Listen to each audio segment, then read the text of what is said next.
People, well, um,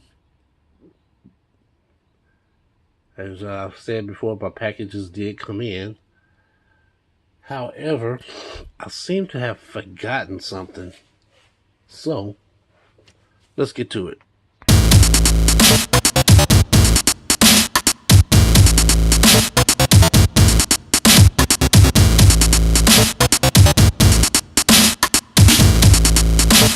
So, I was able to mount to install the crank ring, the gear rings for the pedals. That went on pretty decent. Didn't have too much trouble. My only major problem was finding the right fit for the bottom bracket. After that, it was just a matter of taking off the old ring gear and just counting how many teeth. Now, it was off a little bit from the original. I don't know if that was some type of manufacturer update, or I don't know. They changed it because they felt like changing it. I didn't really dive into a full-on investigation, but 42, 38, I believe 22, and the new one is, what was it, 42, 36, I believe. Maybe 32. I have to look at that again. But for 42, 36, 22. We'll go with that for right now. Now, for the other bike, that's for the 26-inch bike that I'm working on. For the 27 Plus, that chain is, I'll try oiling it, letting it sit up, scrubbing it, and I've got this one bad link. So I think what I'm going to do is I'm going to have to get a new chain.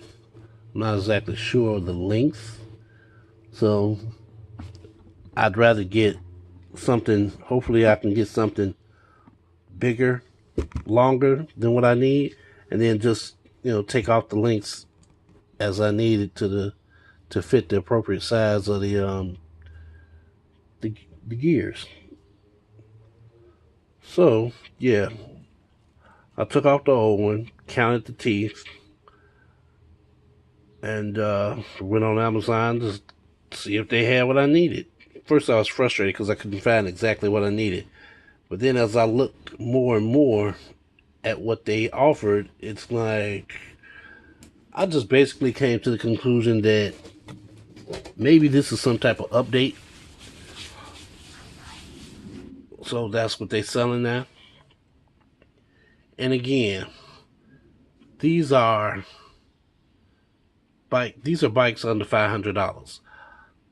A lot of people that would like to get into bike riding, like to get into mountain bike riding, don't always have $500 to spend on a bike. They might have $200 or $300, but where can you get a good brand new bike for under $500? Almost impossible, unless it's a used bike at a reputable bike shop. So that's part of why I do the reviews. Now, today's session,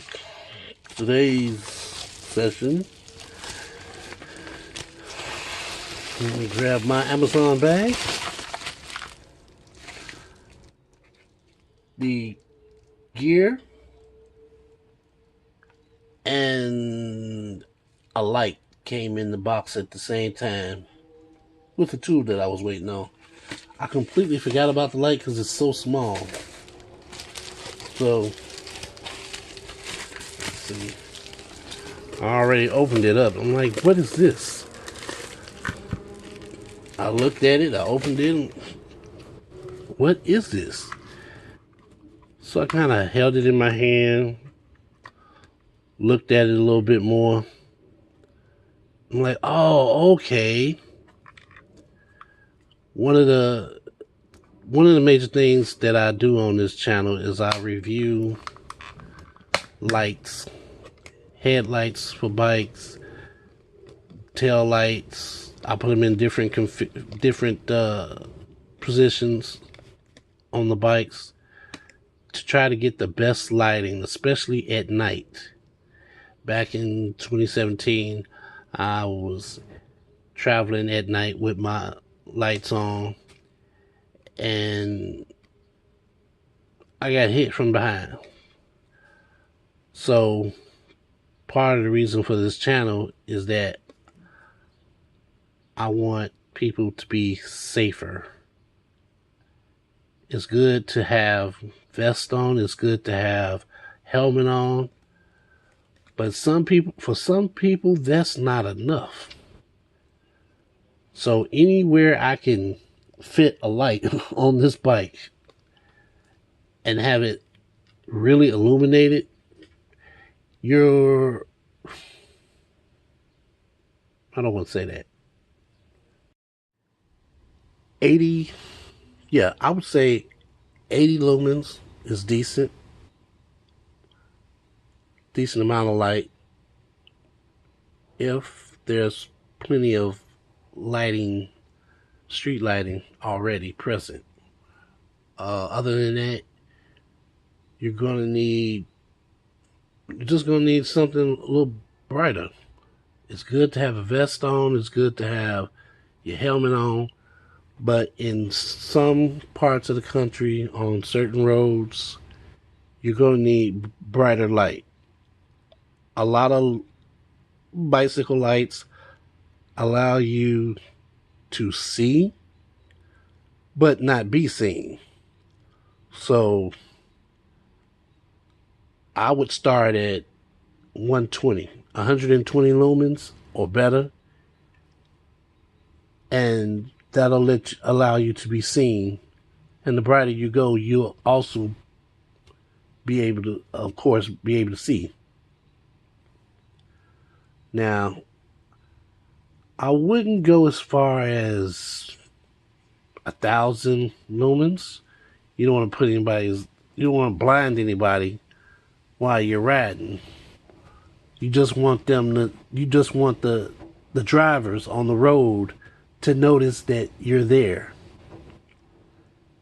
So, yeah, between 120 to maybe 900 lumens should be good enough as far as headlights. Getting it off again. There we go. So, trying to see how would I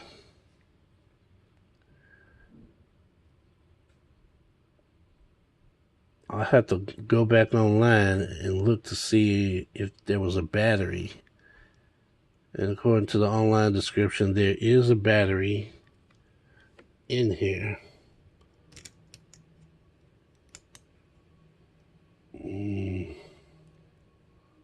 Let's see.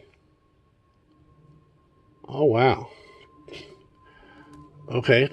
There's actually 3 batteries.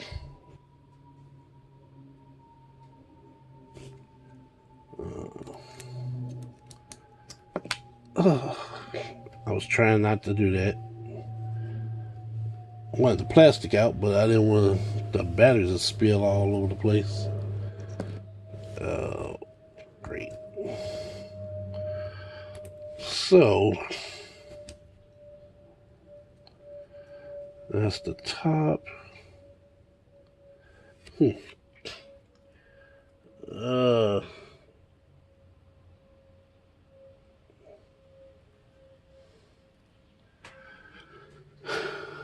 all right.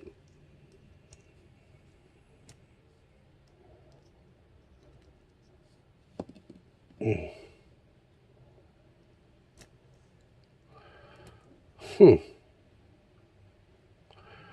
Well, since I have no idea how. Oh, I think we got it.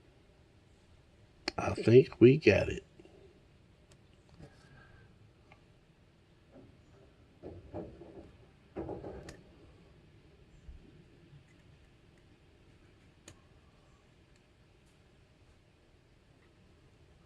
Let's see.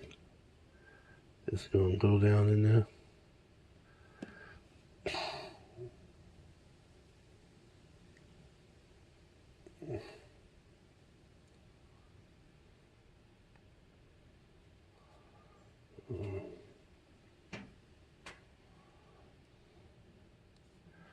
Oh man. Now I'm not sure about how to get it back on.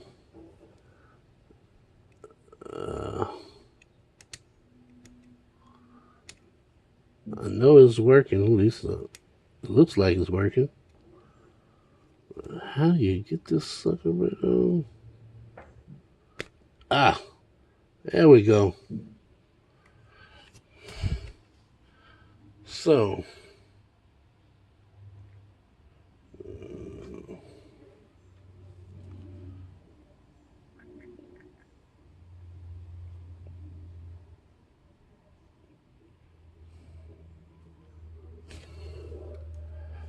I'm trying to get it to show on camera, but it's not. Probably because it's too much light. Oh, okay.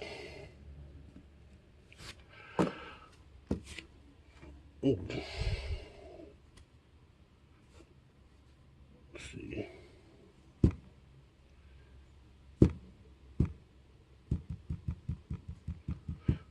All right, there we go.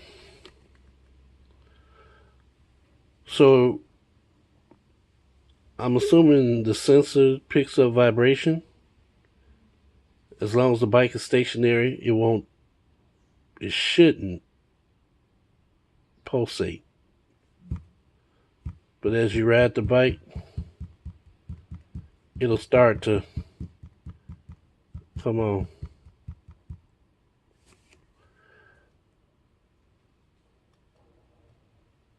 All right.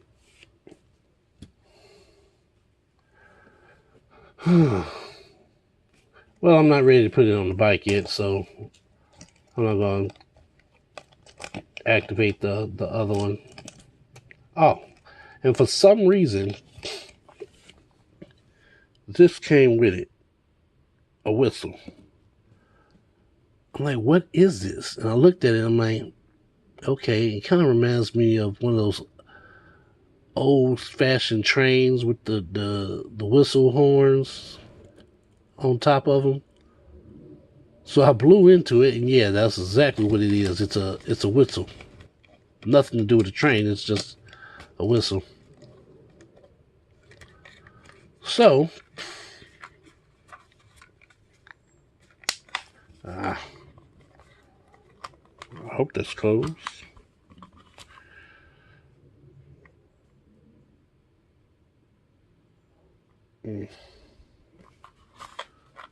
Pull out tab. That tab was harder to pull out than what they claim it would be.